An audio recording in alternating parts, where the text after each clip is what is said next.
I showed him exactly what he wanted to watch, and I didn't hold back.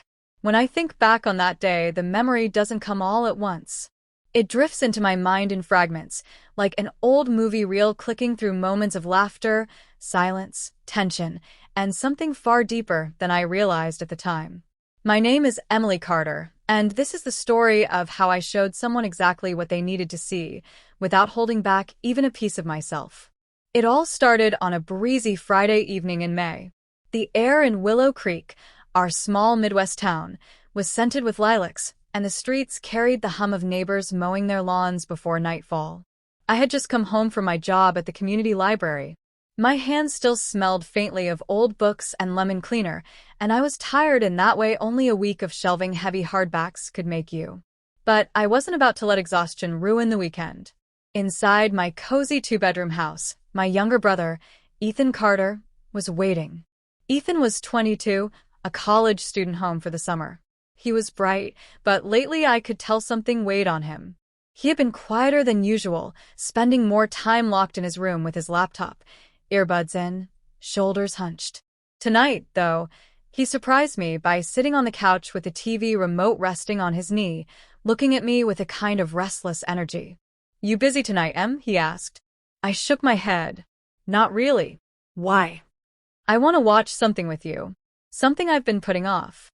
But I don't want to do it alone." His voice cracked on the last word, and my heart tightened. Ethan had always been the kind of kid who carried his struggles quietly, as if showing them would be a burden to anyone else. I walked into the living room, dropped my library tote on the floor, and sat down beside him. "Okay," I said gently. "Show me." That's when he pulled up an old DVD from his backpack. The cover was worn, its colors faded. It wasn't a blockbuster film or anything we might have seen in theaters. It was a home video. A recording of our father. My breath caught in my chest.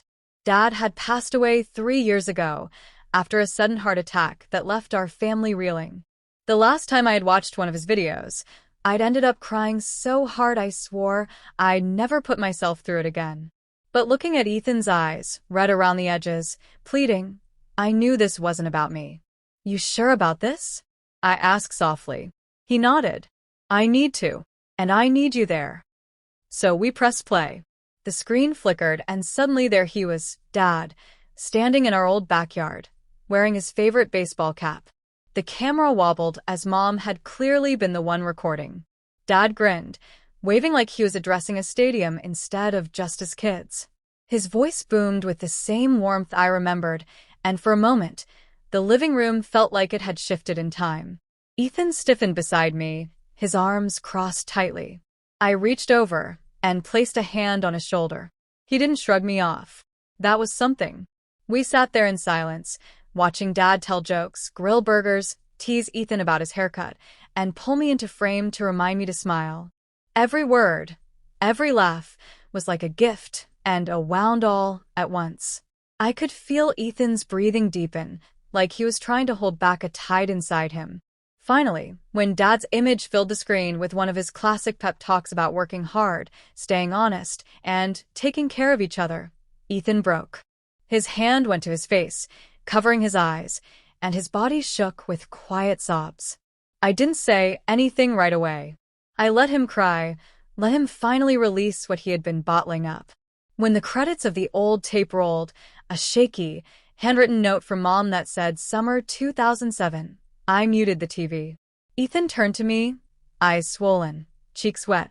I thought I could handle it alone. But every time I tried, I couldn't hit play. It hurt too much. But I needed to see him again. I needed to hear his voice. I swallowed hard, my own tears threatening to spill. I know. It hurts me too. But we don't have to carry it by ourselves. That's the whole point of family. For the next hour, Ethan opened up in a way I hadn't seen since before Dad died. He admitted how angry he'd been, not at Dad, but at life. How he struggled in school, how he feared disappointing everyone, how sometimes he thought about quitting college altogether.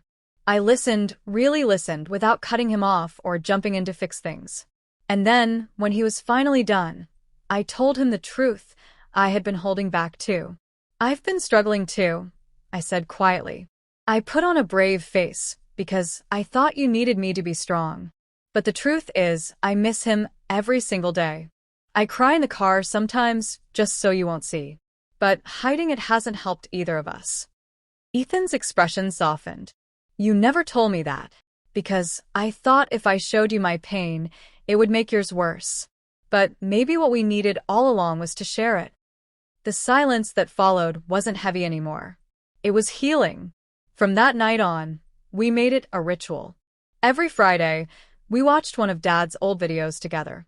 Sometimes we laughed until our sides hurt, like the one where Dad tried to build a treehouse and fell through the first floor. Sometimes we cried quietly side by side. But every single time, we came away lighter, closer, more whole. By the end of that summer, Ethan wasn't the same closed-off young man who had come home from college. He started smiling again, volunteering at the local youth center, even talking about his dreams of becoming a teacher. He admitted one day that it was those videos and those nights together that had given him the courage to look forward instead of backward. As for me, I realized something too. Showing Ethan what he needed to see wasn't about the videos themselves. It was about showing him my vulnerability, my honesty, my heart.